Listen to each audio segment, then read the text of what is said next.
चलो कैसे हैं आप सब?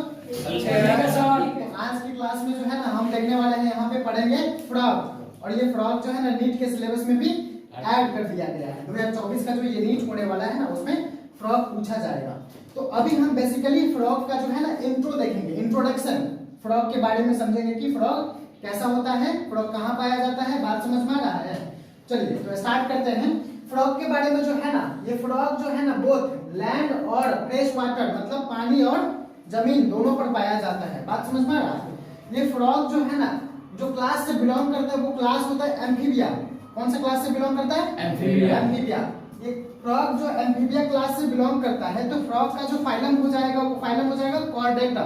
कौन सा हो जाएगा? कॉर्डेटा। और फ्रॉग का जो किंगडम हो जाएगा वो एनिमेलिया। बात समझ में आ रहा है? Yes sir.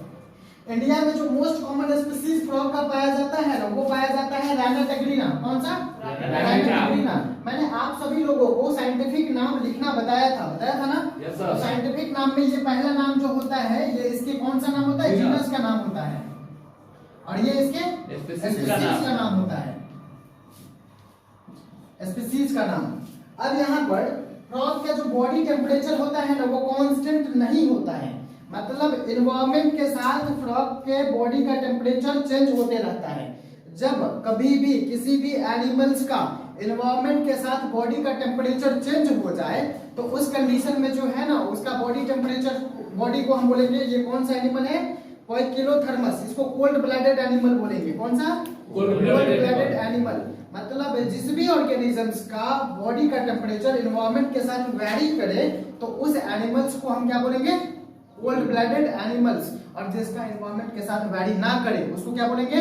Warm blooded animals. तो कोल्ड ब्लडेड को जो है ना एक दूसरा नाम से भी जानते हैं, उसको हम बोलते हैं पोइकिलोथर्मस। क्या बोलते हैं? तो फ्रॉग जो हमारा होता है ये पोइकिलोथर्मस होता है। कैसा होता है?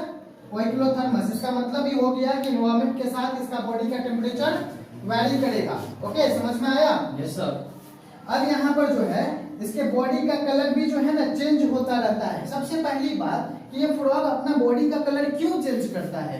तो फ्रॉग अपने इनेमीज से, प्रीडेटर से, दुश्मन से बचने के लिए अपने बॉडी के कलर को क्या कर लेता है? चेंज कर लेता है। तो ये बॉडी का कलर चेंज करना इनेमी से ही कैमोफ्लेज कहलाता है। मतलब दुश्मन से बचने के लिए बॉडी का कलर चेंज हो गया इसका, इसको क्या बोलते हैं? कैमोफ्लेज। और इस एक्टिविटी को हम बोलते हैं मिमिक्री। बात समझ में आ रहा है? अब ये फ्रॉग जो है घास में जाकर के इसके बॉडी का कलर जो है ना घास के जैसा कलर हो जाएगा। जब वो लैंड पर रहेगा, जमीन पर रहेगा तो उसका कलर जमीन के कलर जैसा हो जाएगा, मिट्टी के कलर जैसा हो जाएगा। तो उस ही फेनोमेनन को हम बोलेंगे कि ये कैमोफ्लेज कर लेता है अपने आप को। मतलब ये हाइड कर लेता है अपने प्रीडेटर से, अपने दुश्मन से। तो इसको हम बोलते हैं कैमोफ्लेज बोलते हैं। और इस एक्टिविटी को हम बोलते हैं मिमिक्री। अब फ्रॉग जो है पोइकिलोथर्मस एनिमल्स है तो इसका मतलब ये हो गया कि जब एनवायरनमेंट में काफी ज्यादा गर्मी हो जाएगी तो उस कंडीशन में जो है ना फ्रॉग अपने आप को सरवाइव नहीं कर पाएगा। तो उस कंडीशन में सरवाइव करने के लिए फ्रॉग को जो है ना जमीन के नीचे जाना पड़ेगा। बात समझ में आ रहा है? और कभी खूब ठंडा पड़ने लगे तो उस कंडीशन में भी मतलब अपने बॉडी के टेम्परेचर को फिक्स नहीं कर पाएगा तो उसका बॉडी टेम्परेचर काफी ज्यादा डाउन होने लगेगा।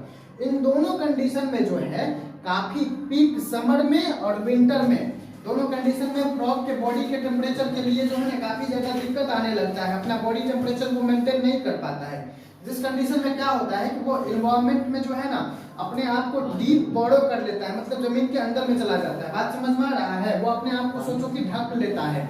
और जिस कंडीशन में क्या होता है उसको हम बोलते हैं समर स्लीप को बोलते हैं एस्टिवेशन। ये पीक गर्मी के दिनों में जब अपने आप को प्रोटेक्ट करता है टेम्परेचर से, टेम्परेचर मेंटेन करता है अपने बॉडी को, तो वो डीप बॉरो जाकर के करता है, उसको हम बोलते हैं एस्टिवेशन।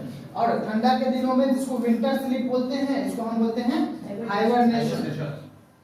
ये हाइबरनेशन और एस्टिवेशन अच्छा से समझ में आ जाना चाहिए क्योंकि ये जो है ना समर स्लीप को हम बोलेंगे एस्टिवेशन और विंटर स्लीप को बोलेंगे हाइबरनेशन। जहां तक बात है कि फ्रॉग के बारे में जो है ना पूरा इंट्रोडक्शन हो गया। अब हम देखेंगे फ्रॉग के बारे में मॉर्फोलॉजी ऑफ द फ्रॉग। क्या देखेंगे?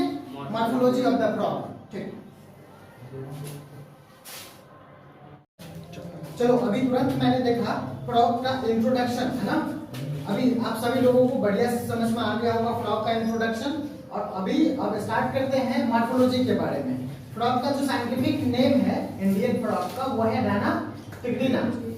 फ्रॉग का मॉर्फोलॉजी सबसे पहले कहते किसको है? देखो किसी भी चीज के एक्सटर्नल अपीयरेंसेस और एक्सटर्नल स्ट्रक्चर के बारे में जब हम स्टडी करते हैं तो उसको हम क्या बोलते हैं? मॉर्फोलॉजी बोलते हैं। और एनाटॉमी किसको बोलेंगे? उसके इंटरनल स्ट्रक्चर और इंटरनल फंक्शंस और उसका अपीयरेंसेस को जब हम स्टडी करेंगे तो हम उसको एनाटॉमी बोलेंगे। तो यहाँ पर सबसे पहले स्किन के बारे में देखेंगे। आप सभी लोगों से एक क्वेश्चन है कि क्या आप सभी लोगों ने फ्रॉग को देखा है? Yes sir. टच किया है? Yes sir. उसका स्किन जो होता है ना वो स्किन स्मूथ होता है और स्लिपरी होता है। उसके स्किन को जब टच करोगे तो ये स्मूथ रहेगा और स्लिपरी मतलब चिकना रहेगा। हाथ में जो लोगे ना तो ये हाथ से फिसल जाएगा। कभी भी बचपन में जब फ्रॉग करने की कोशिश करते थे तो फ्रॉग हाथ से छूट जाता था।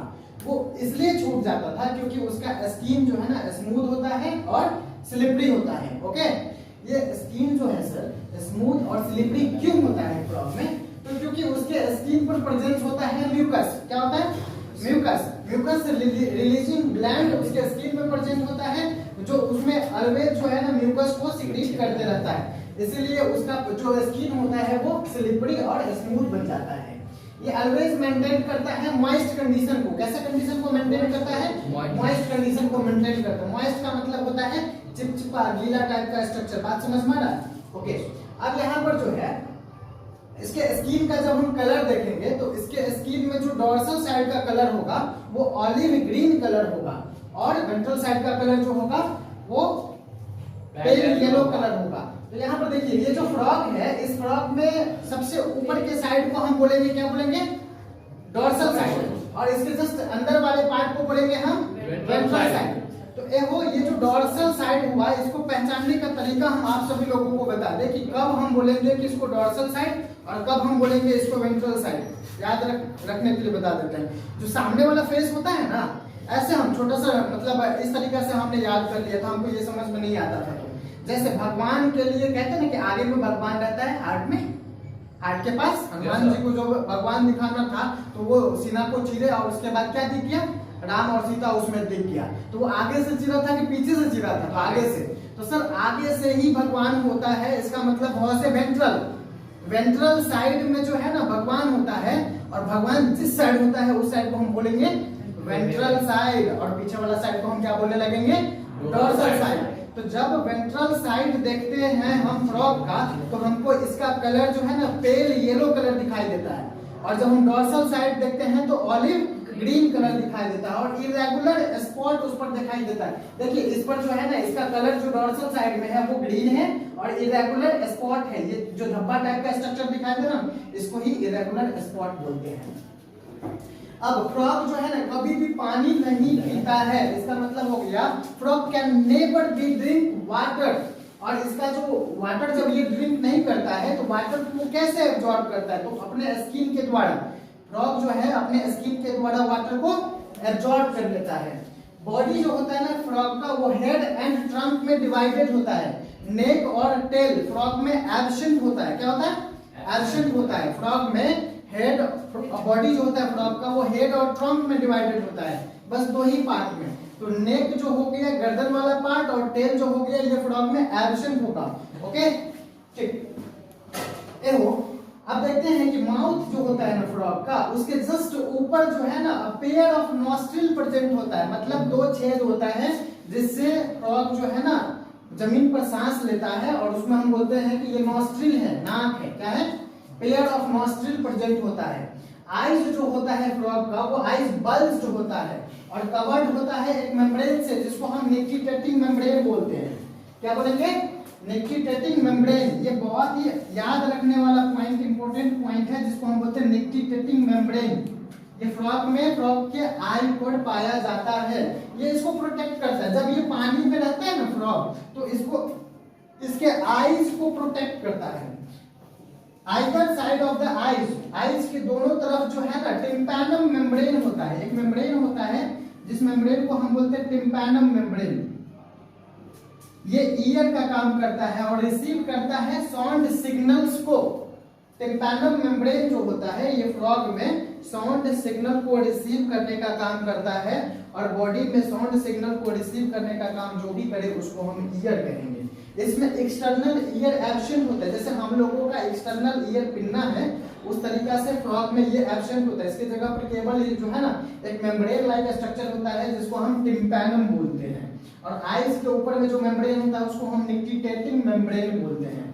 फोर लिम्स जो होता है और हैंड लिम्स जो होता है ये फ्रॉग का, वो उसको हेल्प करता है स्विमिंग में, वॉकिंग में, लिपिंग में और बर्रोइंग में।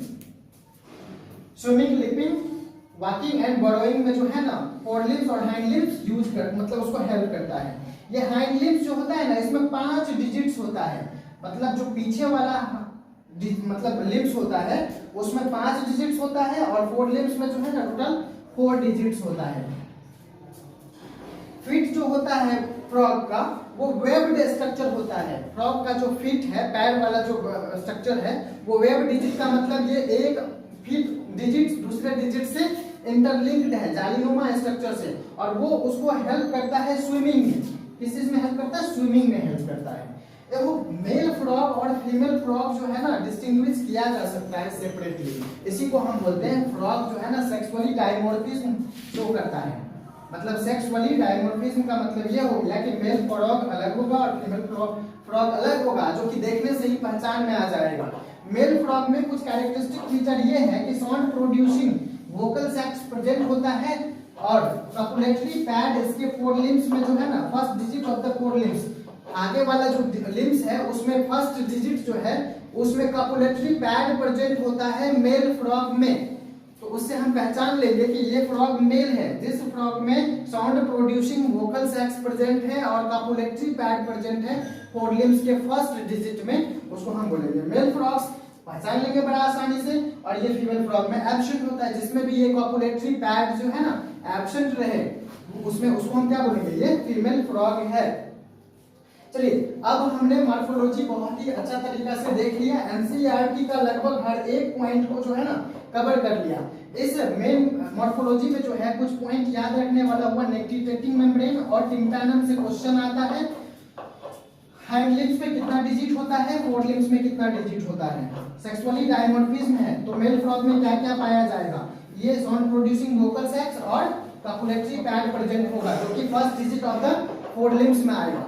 ठीक, आगे के जो है ना अगला क्लास में हम देखेंगे एनाटॉमी ऑफ द फ्रॉग। ठीक है, ओके, बाय बाय।